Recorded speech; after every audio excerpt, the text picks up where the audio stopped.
ফাগুন যখন প্রফেসর বিদ্যা ব্যানার্জিকে টার্মিনেশন করে দেওয়ার জন্য প্রফেসর বিদ্যা ব্যানার্জির হাতে টার্মিনেশন লেটারটা ধরিয়ে দেয়, তখন তো টার্মিনেশন লেটার দেখে অবাক হয়ে যায় প্রফেসর বিদ্যা ব্যানার্জি। এদিকে তখন এই টার্মিনেশন হওয়ার খবর শুনে স্টুডেন্টরা রেগে যায় এবং তারা ফাগুনের কেবিনের সামনে চলে আসে এবং ফাগুনের কেবিনের সামনে এসে তারা প্রতিবাদ করতে থাকে। তারা বলে যে প্রফেসর বিদ্যা ব্যানার্জিকে এভাবে টার্মিনেশন করা যাবে না। প্রফেসর বিদ্যা ব্যানার্জি যদি কোনো অপরাধ বা কোনো খারাপ কাজ করে থাকে, তাহলে তার বিরুদ্ধে কোনো প্রমাণ দেখাতে হবে। সেই প্রমাণ যদি তারা না দেখাতে পারে, তাহলে প্রফেসর বিদ্যা ব্যানার্জিকে কোনোভাবেই টার্মিনেশন করা যাবে না। এদিকে তখন এই স্টুডেন্টদের ভিড় দেখে অবাক হয়ে যায় ফাগুন। সে ভয় পেয়ে তার বাবার কাছে ছুটে আসে এবং তার বাবাকে বলে যে এখন কি করব, এখন আমি এই ভিড় সামলাবো কী করে? আমি কি ওই প্রফেসর বিদ্যা ব্যানার্জির টার্মিনেশন লেটারটা ক্যান্সেল করে দেবো? বিস্তারিত জানতে ভিডিওটি লাইক করে শেষ পর্যন্ত দেখতে থাকুন। ফাগুন যখন প্রফেসর বিদ্যা ব্যানার্জিকে টার্মিনেট করে দেওয়ার হুমকি দেয়, তখন প্রফেসর বিদ্যা ব্যানার্জিও পাল্টা জবাব দিয়ে বলে যে আপনার ক্ষমতাও নেই যে আপনি আমাকে এভাবে টার্মিনেট করে দেবে। এই বলে প্রফেসর বিদ্যা ব্যানার্জি সেখান থেকে চলে যায়। আর এদিকে তখন ফাগুন তো খুব রেগে যায়। ফাগুন তখন বলে ওই বিদ্যা ব্যানার্জির অনেক ডানা গজিয়েছে, এবার ওর ডানাটা কেটে ফেলতে হবে।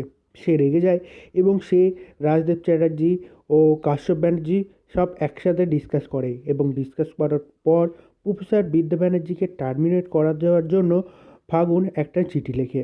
আর এদিকে তখন প্রফেসর এস এম বলে যে আপনি এটা কি করছেন, এভাবে প্রফেসর বিদ্যা ব্যানার্জিকে টার্মিনেট আপনারা করতে পারেন না।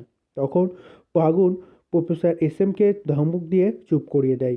এদিকে যখন ফাগুন প্রফেসর বিদ্যা ব্যানার্জির টার্মিনেশন লেটার তৈরি করে ফেলে এবং অন্যদিকে তখন খবর পৌঁছে যায় যে স্টুডেন্টের কাছ থেকে যে প্রফেসর বিদ্যা ব্যানার্জিকে এই কলেজ থেকে টার্মিনেট করা হচ্ছে।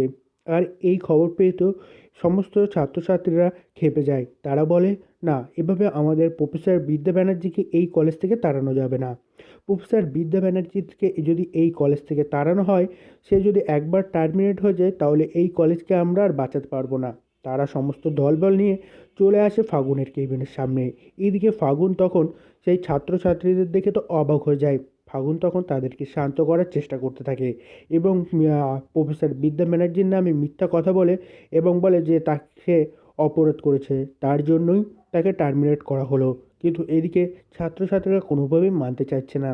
ঠিক সেই মুহূর্তেই খবর পেয়ে সেখানে চলে আসে প্রফেসর বিদ্যা ব্যানার্জি। প্রফেসর বিদ্যা ব্যানার্জি এসে ফাগুনের সামনে দাঁড়ায় এবং ফাগুনকে বলে যে দেখলি তো ফাগুন, আমি আপনাকে চ্যালেঞ্জ করেছিলাম না যে আপনারা চাইলেও আমাকে টার্মিনেট করতে পারবেন না? এখন দেখলেন তো জোর করে টার্মিনেট করার ফল কী হলো। এখন কি করবেন ভাবুন। আপনারা কি চান যে আমাকে এই কলেজে রাখবেন নাকি টার্মিনেট করে দেবেন? এখন সেটা আমি আপনাদের উপরই ছেড়ে দিলাম।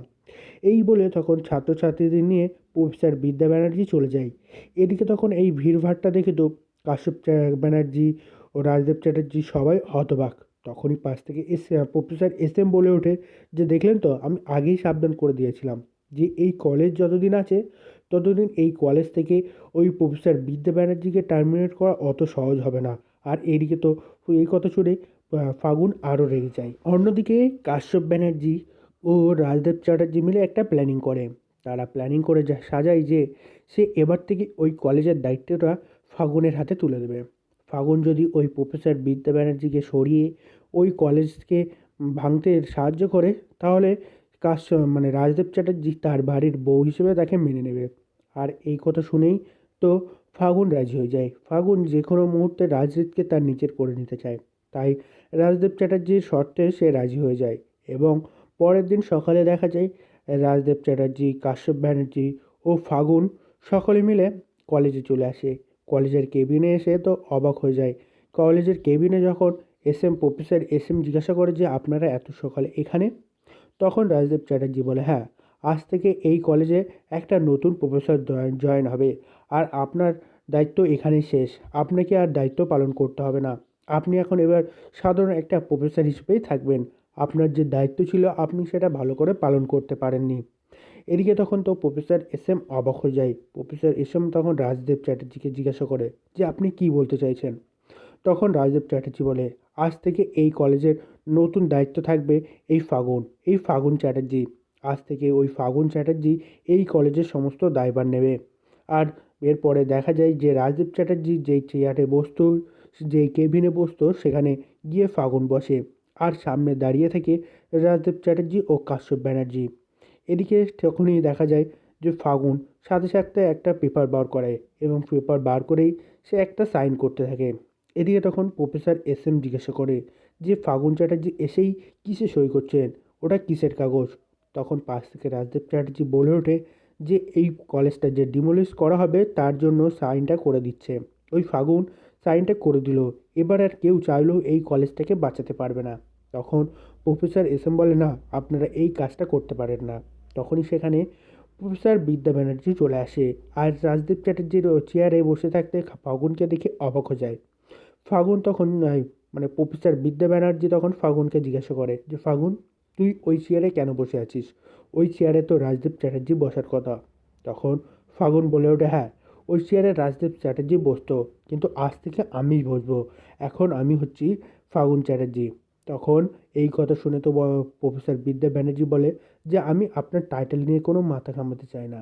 আমি শুধু এটা নিয়েই মাথা ঘামাতে চাই যে ওই চেয়ারটা আপনার নয়। তাই আপনি ওই চেয়ারটা সম্মান করে ওই চেয়ার ছেড়ে উঠে যান। তখন ফাগুন বলে, না, আজ থেকে আমি এই কলেজের দায়িত্ব নিলাম। আর এই কলেজটা যে ভাঙা হবে সেই ব্যাপারে আমি সাইনও করে দিলাম। এবার দেখব যে তুমি কি করে এই কলেজটা